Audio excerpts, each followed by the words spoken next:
So this week we're going to look at some new material relating to a story that may have gone cold. Right? In general, the goal in media is to remain relevant for as long as possible. So you think the story plays itself out, and now there's nothing else to talk about. But all of a sudden, sometimes you get some new twists, some new plot twists, which will allow to keep it in the headlines a little bit longer. It's good for the brand in this type of a situation. So the title of our shir is "The Groom Was Jewish, then he wasn't, now he is again: Proving Jewishness in Mistaken Marriages." And the first headline comes from back in November. This is the Times of Israel. Lebanese Muslim who posed as ultra-Orthodox Jew denies link to terror groups. A Lebanese Muslim man who posed as an ultra-Orthodox Jew for a number of years told police this week he is not anti-Semitic and he is not affiliated with any terror group, according to media reports.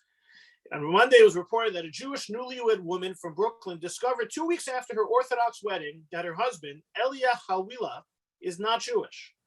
Hawila confirmed to law enforcement that he is not Jewish, saying that he just wanted to join the Jewish community. And the wedding was another step in the process, Israel's Channel 12 News reported. He denied being affiliated with a terror group and stressed that he is not anti-Semitic, the network said. According to reports, Hawila is not considered by New York authorities to pose a security threat to the local community. Hawila reportedly spent several years learning in the yeshiva and convincingly presented himself as an ultra-Orthodox Jew, concealing details of his origins. Hawila had reportedly given a convincing story as to why he was cut off from his family, had been affiliated with the Chabad Lubavitch branch in Texas for several years. However, according to the Yeshiva World News site, there were indications that his story didn't add up, including a family tree he produced that was riddled with glaring inaccuracies, according to the Post. Among the Ashkenazi names listed was Meir Lansky, the name of a 1920s New York Jewish mobster. Hawila also claimed to be working for the National Security Agency. All right, so it's a very colorful figure, and it's a story that you kind of wonder, how does it happen? How does one pass oneself off as a Jew? How does one get married without proving Jewishness? And this news article and other articles talk about, what the rabbinical reporting was on the subject. The Chabad rabbi in Texas says he couldn't prove beyond. He couldn't prove definitively that he was Jewish, but the rabbi in New Jersey who married her accepted the testimony. It's a whole bunch of different questions. Also, just to pull out this, it reports that he said he wasn't Jewish and wanted to join the Jewish community. Also references a family tree with what would be a strange ancestor. How is this Lebanese guy related to Meir Lansky? And also ultimately, how do you know if someone's Jewish or not? Is saying Jewish that you're Jewish enough? Do you have to bring witnesses? What kind of proof is necessary? I would imagine anyone studying with us today who has gotten married in a religious ceremony or has children who have married a religious ceremony, you generally have to present some form of authentication, which may be enough if there's familiarity. The rabbi who meets with the bride and groom has a discussion and is familiar with them and accepts their testimony. But so what exactly happened in this case? The story has yet to be written. The one thing that stood out is that here you have a Lebanese guy saying that he's related to Meir Lansky. I don't know if some of you follow the news about the Russian oligarch Roman Abramovich. Who he's in the news for many things these days, including that he was granted Portuguese citizenship as being a descendant from a Sephardic Jew. It's kind of, the light-haired Russian Abramovich is Sephardic. Kind of, how does that happen? But they recently released the documentation. It's another headline in terms of, because Portugal decided to give citizenship to descendants of Sephardic Jews. Abramovich got such citizenship, and it's become a little bit of a controversy. So the officials involved in this in the Jewish community, the rabbi was detained, arrested. They're trying to figure out whether some untoward business took place. But someone leaked the documentation for Abramovich's application, discussing certain names which may have been associated with those who were expelled from Spain and Portugal in the 1492, 1497. Anyway, so if Roman Abramovich can be Sephardic, I guess this Lebanese guy can be related to Meir Lansky, or neither of them are. Anyway, that's the way the story unfolded back in November. And now, just a couple of days ago, that same Yeshiva World News, which does a very good job digging into stories within the Jewish community, dramatic twist. Elia Haliwa is actually Jewish, according to Yichus expert. Yichus is one's family lineage. Elia Haliwa, who was exposed as a Lebanese non-Jew after marrying a Syrian Jewish girl from Brooklyn last October, is actually Jewish, according to Rav Avram Reich of the Hatzalas Yisrael community in Brooklyn. Rav Reich, who is an expert in the investigation of the Yichus lineage of Jews from the former Soviet Union, revealed on Zeb Brenner's Talkline program on Motzei Shabbos that he thoroughly investigated Haliwa's background and spoke with his mother, who admitted that she and her mother are Jewish. Rav Reich also spoke with Haliwa's grandmother in Lebanon. Despite this, Rav Reich said that Haliwa still underwent Gior L'Chumra, a conversion, to be sure, since there weren't 4 consecutive generations in the family who were Shomer Torah u'mitzvos, and therefore Gior L'Chumra was required. Interesting that he's seeking 4 generations of observant Jews in order to prove definitively Jewish lineage, and we'll come back to that. It is unknown why Haliwa didn't reveal that his mother and grandmother were Jewish after the whole story blew up shortly after his wedding. Why did he say he wasn't Jewish? Haliwa wants to return to his wife since ultimately his marriage was completely kosher, since he is Jewish. However, apparently some members of the Syrian community in Brooklyn are heavily pressuring him to grant his wife a get, but Haliwa refuses to do so. His wife would require a get l'chumra, since Haliwa's status as a Jew is based on the fact his mother and grandmother say they are Jewish, which is enough evidence to confirm Jewish identity, according to Rabbi Feinstein or Rav Avad Yosef. But there are no others or evidence who can confirm that fact. In addition, with the fact that there weren't 4 consecutive generations of Jews who were Shomer Torah mitzvahs. So, lo and behold, Haliwa is Jewish. He said he wasn't. Now he's proven he is. A rabbi said it. Now he also underwent another conversion. Is he still married? They say that his wife would need a religious divorce just to be sure, because if he really is Jewish, then the marriage works. And if the marriage works, he needs a divorce. He doesn't want to give one. How's that going to play itself out? So it ends up providing another headline to rip from for a discussion. So those are the facts. Questions, comments, reactions before we start looking at a couple of halachic matters.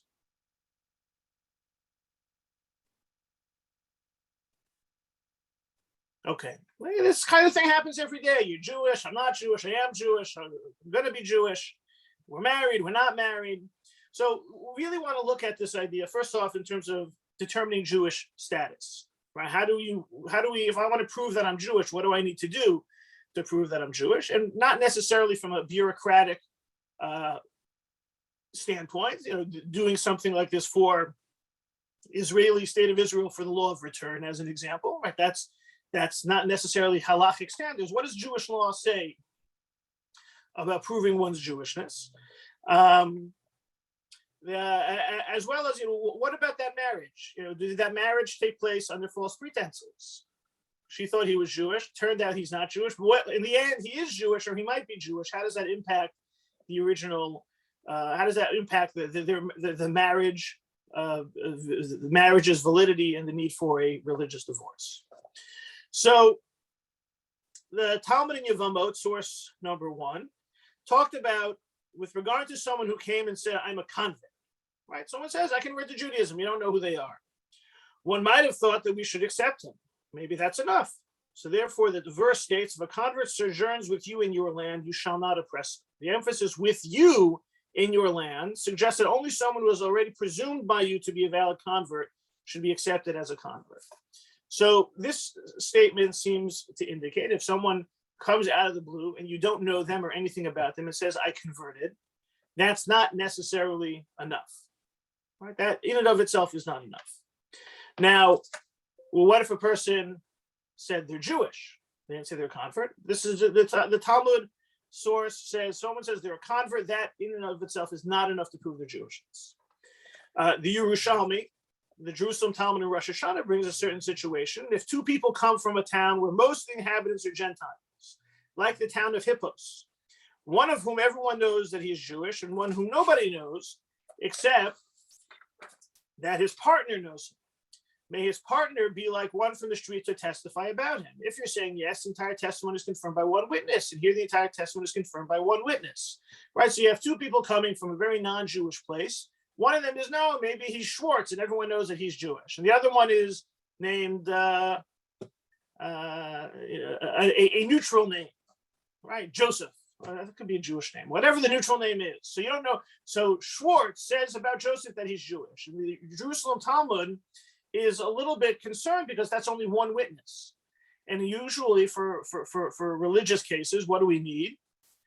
Two witnesses. So you have the story in Talmud in Yevamot, which seems to say saying I'm a convert is not enough in and of itself without any type of accompanying attestation or information or proof. And if a person is known to be Jewish, that's something. But if you don't know anything about that person, maybe there's concern that you need two witnesses to prove someone's Jewishness when you don't know anything about them. Now, this is a bit of a broad situation. There's a range here. What does it mean you know something about them? What does it mean you know nothing about them? But we'll dig a little bit more deeply into some of these cases, but suffice it to say, yeah, there are people who are recognized and known to be part of the Jewish community. And if someone is not part of the Jewish community, how do you then accept that they're Jewish or not? Yerushalmi seems concerned that you're going to have to bring real halachic evidence, which will be two witnesses. That can be very hard. Like two witnesses to what? Two witnesses that the parents got married. What kind of witnesses? But it does seem that Yerushalmi is, in addition to someone saying I converted, that's not enough if you know nothing else about them or have any additional proof. The Jerusalem Talmud seems to raise the possibility that if you don't know anything about someone, they're going to have to be two witnesses to the fact that they're Jewish. So it seems that that the concern about needing proof for a convert is accepted, but about with regards to someone proving their Jewishness, it doesn't require two witnesses. Tosfot on source number 3, which is the Tosfot in Yevamot.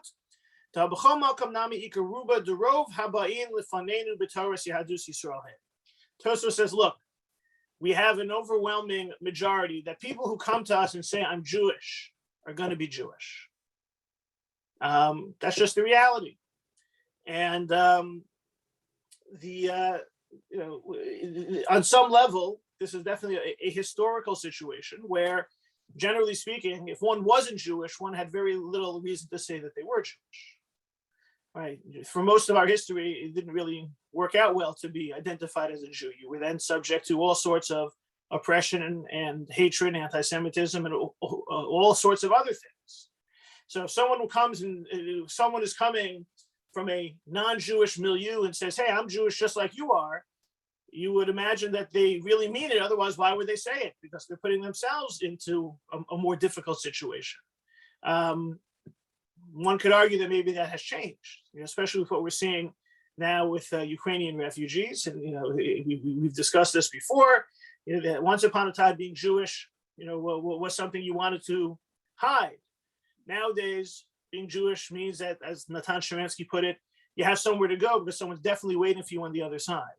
So again, Jews are still subject to enemies and anti-Semitism and all sorts of difficulties, but it has its advantages also. But certainly in the times of the Talmud, certainly in the Middle Ages, if someone came forward and says, I'm Jewish like you are, I'm part of this community, as Tosfot says, the likelihood is they mean it and they are Jewish, because back then, what Gentile in their right mind would want to come forward and say they're Jewish if they're not?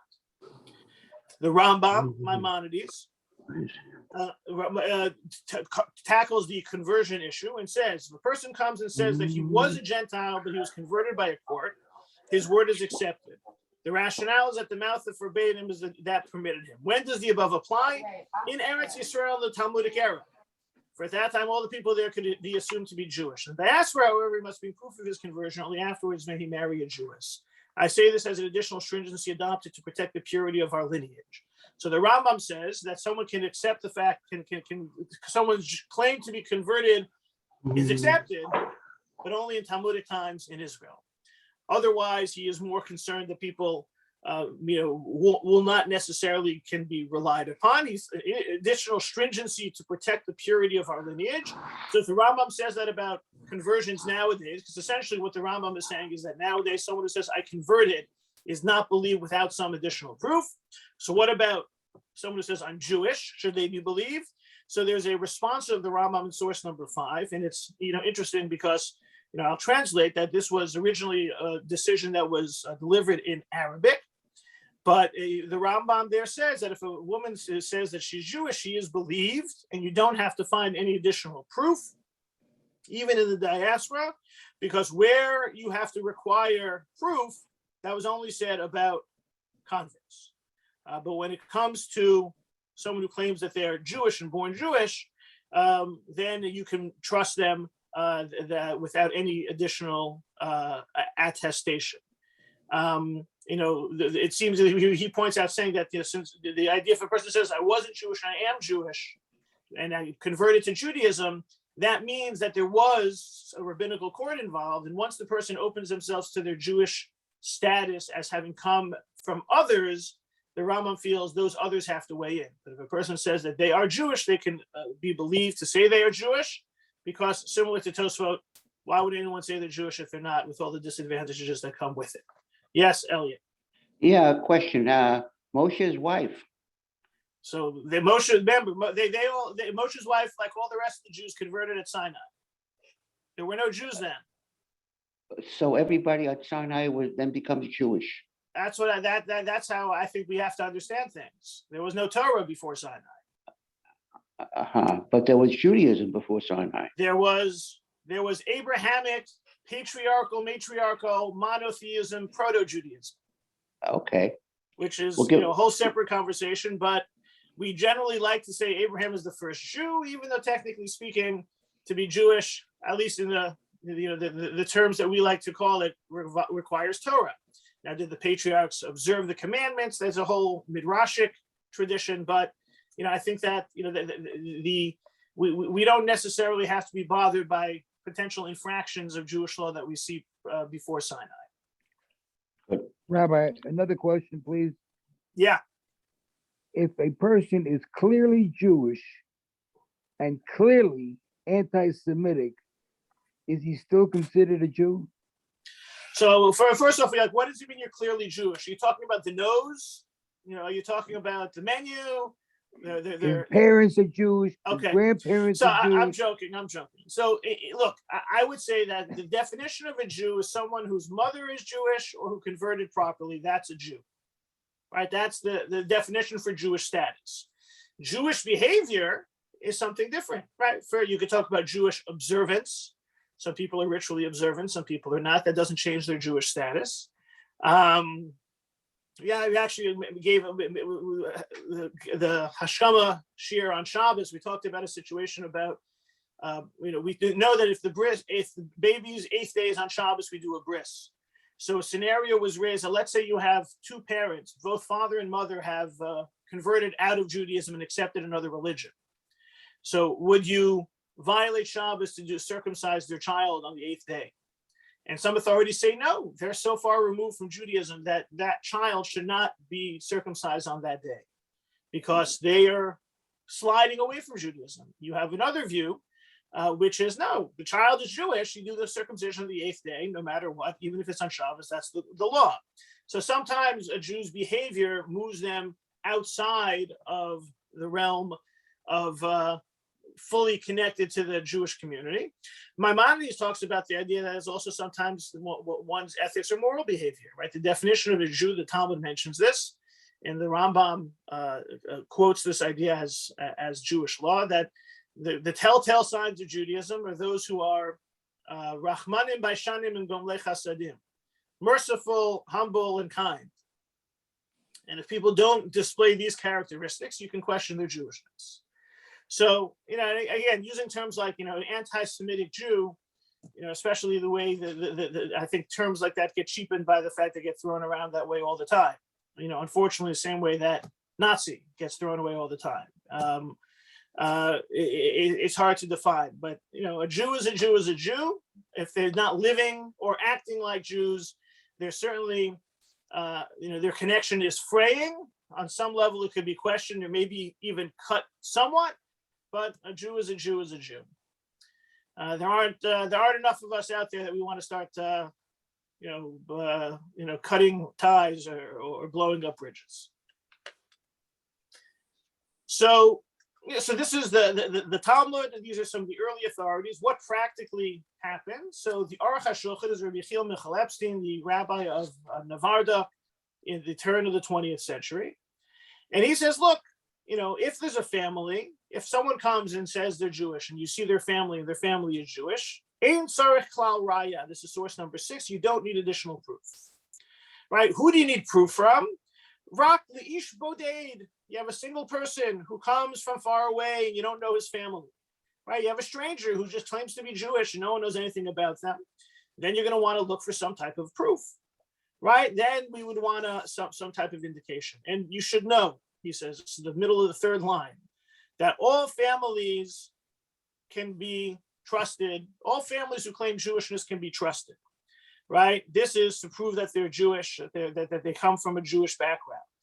But if someone wants to claim that they're a Kohen, that's going to require some additional proof. Right? The baseline entry, everyone who says they're Jewish and is part of a Jewish community, part of a Jewish family is okay. But to be a Kohen, that's going to require a little bit of elevated proof, which go beyond the scope of what we'll talk about now. But essentially, the Aruch HaShulchan is talking, practically speaking, turn of the 20th century.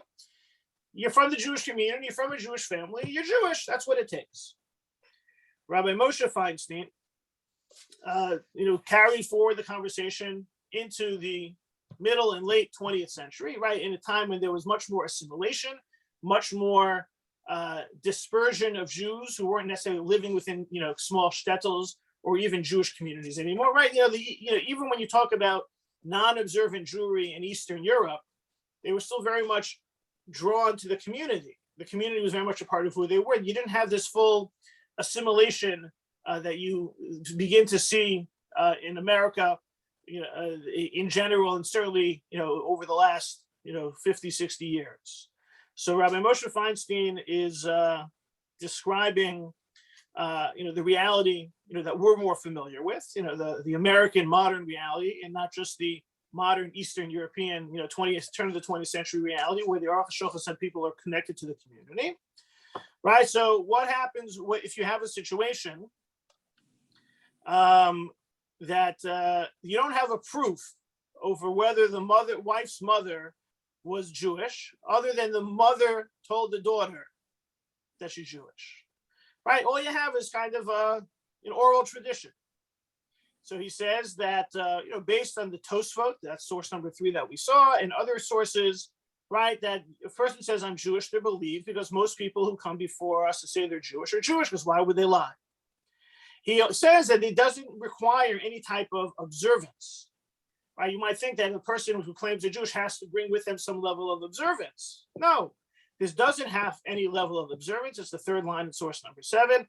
El af ala mirasam levad shehu Yisrael hav. Even if they say they're Jewish, because a non-Jew wouldn't say about themselves that they're Jewish, right? And because if they're not Jewish, why would they want to say that they're Jewish? And certainly, if someone found out that if a woman was married to a non-Jew who would have every reason to hide her Jewishness, would say that she is Jewish, it shows that she's saying it because that's what actually happened. Right? You might think, if they have a Jewish woman married to a non-Jewish man, how can she be trusted to say she's Jewish? She married a non-Jew. Rabbi Feinstein seems to say the opposite is true. If she's married to a non-Jew, she has every reason to hide the fact that she's Jewish. And if she's claiming she's Jewish, you should believe the fact that she says she is Jewish.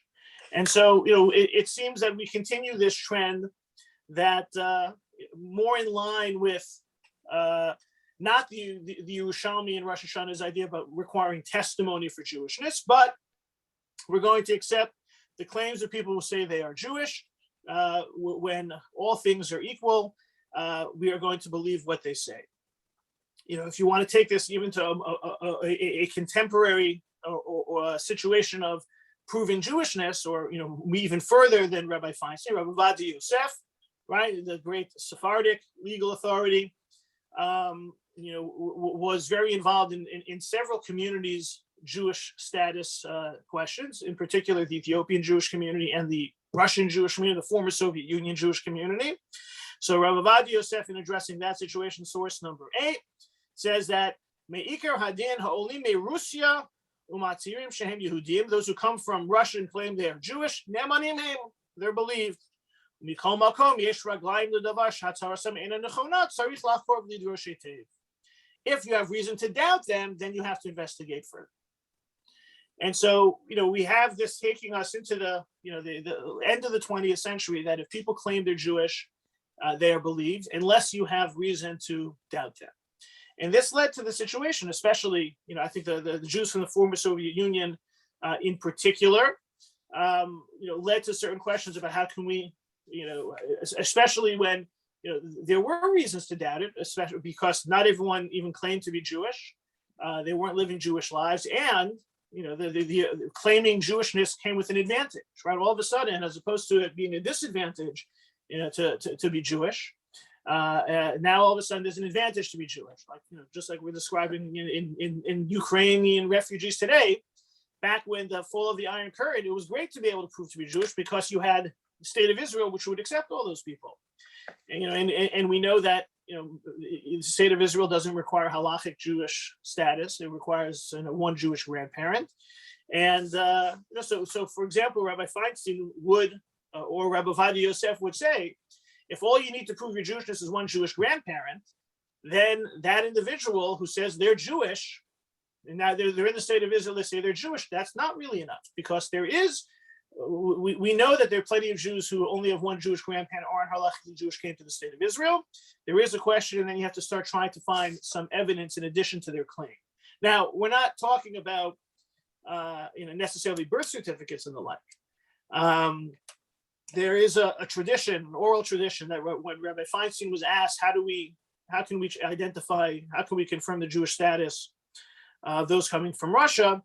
He said that if they have two of the following three, we can treat them as Jewish: official government documentation, passports marked Jewish, Jewish names in the family, or knowledge of Yiddish or Jewish practices. So if you have two of those three, Rabbi Feinstein is said to have claimed that proves Jewishness, if they claim that they are Jewish. That is, that's what they say in the name of Rabbi Feinstein. Other rabbis wanted them to be able to, more to describe a Jewish narrative of why they think they're Jewish, or some would require more documentation. But Rabbi Feinstein said two of those three. And there was a situation I dealt with where someone was looking to try and prove her Jewish status. And this was in addition to the fact that she claimed to be Jewish, and her mother and grandmother and great-grandmother claimed to be Jewish, but she had no documentation. However, her grandmother or great-grandmother had Shabbos candlesticks, spoke Yiddish, and had a siddur. And in that situation, it was deemed, look, you have at least two out of the three, maybe all three out of the three, then it would be able to attest that person is Jewish and doesn't need to convert. When it comes to another situation I dealt with, where the individual had certain conversations of Jewishness, but there was none of those. There was no Yiddish. There were no Jewish practices. There were no Jewish connections. That person would require a conversion. Would it be a conversion? I think that person requires a real conversion if you don't have any of those indications. But that is with regard to claims of Jewishness. So if we take this back to our story here the person said they're not Jewish, and then they're saying they are Jewish. The claim that you're not Jewish would seem to trump any kind of remorse or regret or afterwards. Now, the investigation as to whether the person is Jewish or not that this Rabbi Reich conducted, and then found, with regards to the mother and grandmother claiming otherwise, how does that counter the person's original claim that he wasn't, and now that his mother and grandmother says that he was, that he now his mother and grandmother says that they were Jewish, he wants to now say that he is Jewish. It certainly would make sense that some form of conversion to confirm this would be necessary in this case, at the very least. But it does, to me, it just seems strange that if he said he wasn't Jewish, that should be the end of it, unless you could have more definitive proof. But it seems that for the most part, if someone says they're Jewish, we believe them, unless we have a reason not to believe them. And the reason not to believe them could be, when there's benefits to jumping on the Jewish bandwagon. And when that's the case, then we're not necessarily going to require them to, show proficiency or other types of religious indicators, but even certain cultural, social indicators might be enough to authenticate the fact that they are Jewish without any need for any additional potential conversion. So that's with regards to proving Jewishness. Questions, comments, or reactions?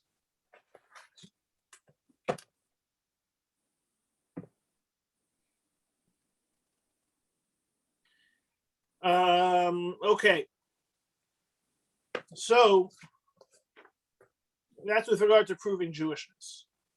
What about this marriage, right? They got married. And she thinks it's a kosher wedding. Everything's good. Then all of a sudden, he's not Jewish. And he has this whole different backstory. And now someone is coming to say, well, he might be Jewish, and now he's going to be converted formally into Jewishness. So maybe the marriage still exists. So what are the issues involved there? So, in general, we know how Jewish weddings work, right? The best way of summarizing that a Jewish couple is married is when you have the groom placing his ring giving his ring to the bride in the presence of two valid witnesses and declaring his intent to marry, and both of them accepting that scenario as being married, right? It requires what's called in Jewish law, da'at, knowledge. You have to know what's going on. You can't just stumble into marriage. At the same time, we take Jewish family law very seriously, and therefore, anytime you have the mechanics of a Jewish wedding take place, you can be concerned. The example of this where they sometimes, if two high school students are fooling around and the boy gives the girl a ring and says, you were married to me with this ring according to laws of Moses in Israel, and they had friends around them, this can turn into a complicated scenario because the letter of the law has them being Jewish now, has them being married now. And situations like this have come up. I'm familiar with at least one where the rabbis required, even though they're not husband and wife, they don't plan on living together, and this was just a joke, required him to give her a divorce, and she can no longer marry a Kohen because of the concern. We take the actions involved in Jewish marriage very seriously. And this is very much a snowball effect within Jewish law. The Torah takes Jewish family life and Jewish family law very seriously. That being the case, the rabbis also took it seriously, and they wanted it to ensure that everything is done kedat v'kedin according to Jewish law. And you want to make sure that some of the details which you may have heard of, mentioned at Jewish weddings are really all part of this. So, for example, they want to use a ring that the husband has to own himself. All right. So some people want to use a wedding band that's in the bride's family. Well, if that's the case, you want to make sure that the groom buys it. And he doesn't have to pay full value, but he has to own it. He has to buy it with his own money. Right? Some rabbis will say before the husband gives the groom gives the ring to the bride, "Is this your ring? Did you buy it with your own money?" Then there's a whole tradition that you want there to be a plain wedding band without any engravings or stones. Right? Why is that? Because there was concern that if the ring be more than a ring and be a piece of jewelry, well, then it's subject to, does the bride like it? Will she wear it all the time? It kind of confuses what's meant to be a very direct process of he gives her something of value, she accepts it, and then they're married. Now, some rabbis will also say to the bride, are you willing to accept this ring as is? And this is all part of trying to make sure everything takes place properly. Then you have the witnesses. They're supposed to be proper kosher halachic witnesses. What makes someone a kosher halachic witness? So obviously they have to be adult Jewish males, not related to each other or to the bride and groom. And at what level of observance? what type of behavior. There's a there are a host of requirements and prerequisites.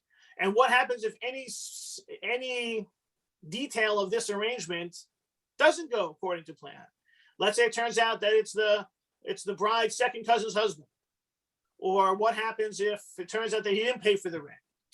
Or what happens if it turns out that one of the witnesses doesn't keep kosher? All these types of things can then be analyzed for whether or not they're halachically married. Or you could say the flip side of things, which is, look, you have a man and a woman, they've been living together as husband and wife for 5 years. Maybe it doesn't matter what happened at the halachic ceremony. It's just like we have, many states have what's called common law marriage. Maybe halacha recognizes this as well. So these are all different types of details which may be very significant in terms of the halachic validity of the marriage, or they're husband and wife and everything is done. Just to answer a question that came in, witnesses under the chuppah have to be adult Jewish males, observant, not related to each other or to the bride and groom.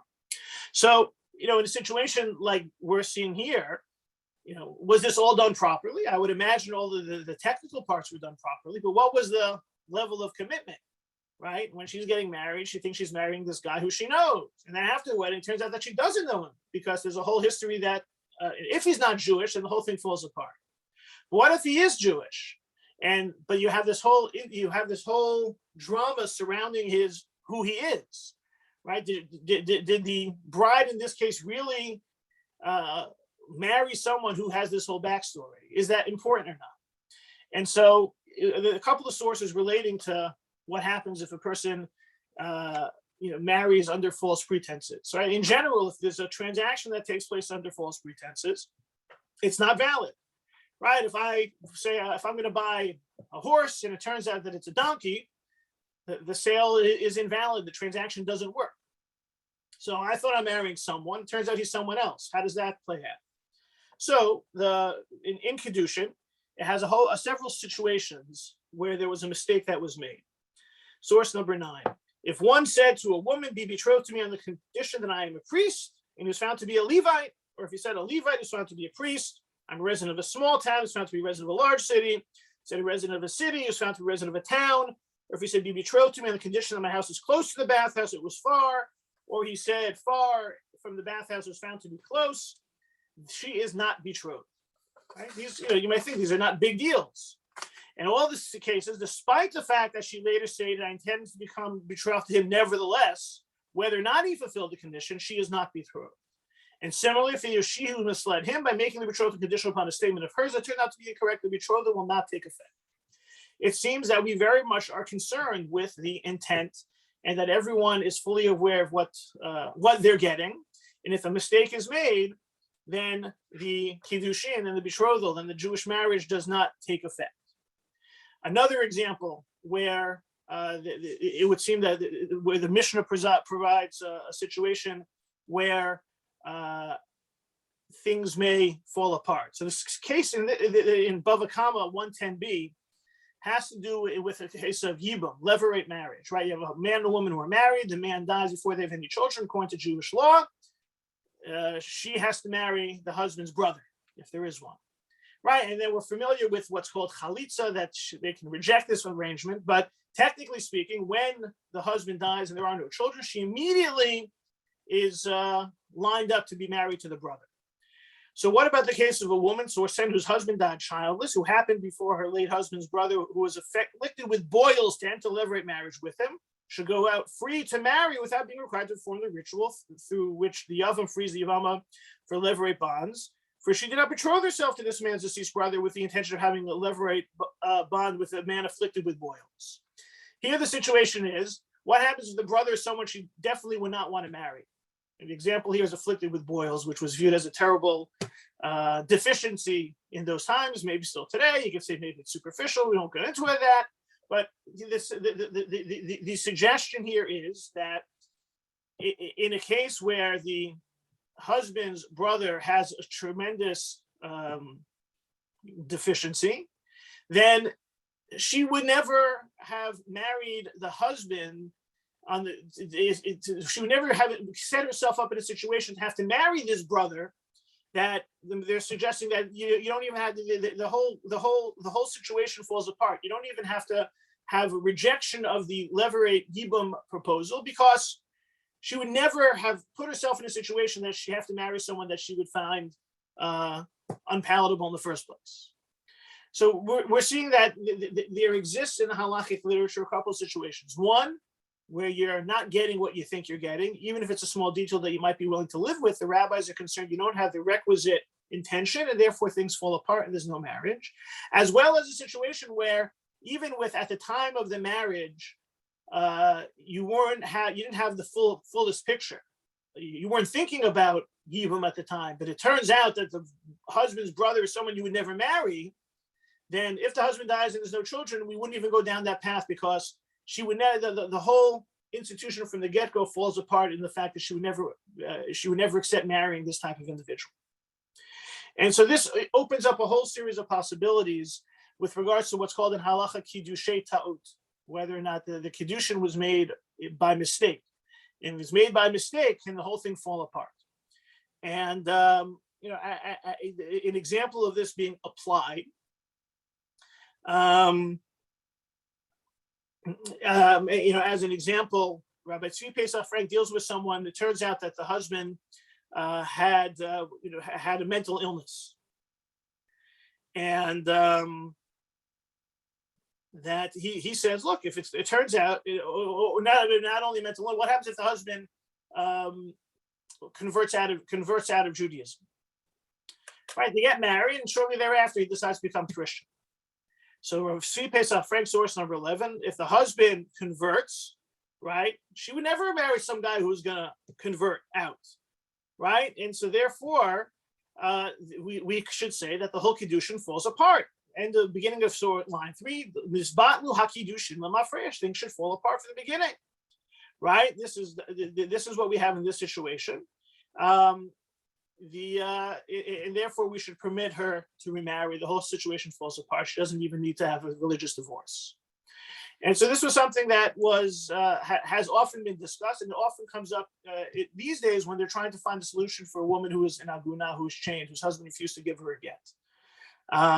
In general, there is a desire to help, but there's also a reluctance to do things differently than were done before. And they're very, as we mentioned at the beginning, we take this religious marriage and divorce very seriously. Family law is considered almost inviolate. The Torah tells us to take it seriously. So are we going to be the ones to push or to take advantage of leniencies that exist to solve these situations? So there have been rabbis who are willing to do that, but at the end of the day, for the most part, the rabbinic system is conservative with a small c and is not willing to take these steps or invoke these types of mistakes. Certain situations, Rabbi Moshe Feinstein would do so, for example, in the case of someone who had mental illness. He did this in case of someone, they get married, and it turns out that the husband is homosexual. If it turns out the husband is abusive, certain rabbis have said the same thing. There was one situation where a couple gets married, kind of like one of those mail order brides, or here's a mail order husband. The woman sees a picture of the husband. It turns out he's 25 years older than she is. Is that what she really would have wanted to marry? So the situation is discussed, and essentially the answer is no. She would never wanted to marry someone if she knew how old she was. Kind of the question was, is the picture enough? It was kind of a decision that was written in the early days of photography, and whether the picture is enough to make up one's mind was considered valid enough. So in that case, the rabbi said a divorce was needed, but he recognized the fact that if the real mistake is made, and it turns out that the husband is someone that the wife would never want to live with, there is room to invalidate the kiddushin. But it's something that becomes more complex, especially as the halachic system seems to become more and more conservative over time, which is why Rabbi Chaim Jack in source 12 says it's extremely difficult to permit either partner in a marriage to remarry solely based on kiddushay ta'ut. Every effort should be made to obtain a get, even when major defects are discovered in either spouse. For a defect to be considered as grounds for kiddushay ta'ut, must be clear beyond the shadow of a doubt that virtually no one would marry a person with a defect. Moreover, the defect must already be in existence before the marriage. So in the case that we're dealing with the person who was Jewish and then he wasn't and now he is, if he wasn't Jewish, then it shouldn't work. He's not Jewish and then becomes Jewish, it shouldn't work. It seems that, as the article mentions, they're seeking to do a get l'chumra just to be sure, right? She doesn't want to be married with him. He wants to remain married. We'll have to see how it plays out. I would imagine in this case, they're going to do whatever they can to get the get, even though there would seem to be grounds for that. She would never want to be married to a guy who has this sort of drama. He hid details about his life. And, even if it turns out that he is Jewish, that whole intervening period with all this drama going on, he says he wasn't Jewish. He would never want to be married to someone who said they weren't Jewish and have all this going on in their backstory. There would seem to be, a defect, whether it rises to the level of a major defect that it's clear beyond the shadow of a doubt that no one would marry a person with a defect, that becomes much more challenging. But hopefully this case will resolve itself and the woman will be able to move forward and they'll resolve it. But it's certainly grounds for a whole host of discussions about Jewish identity and with regards to Jewish marriage.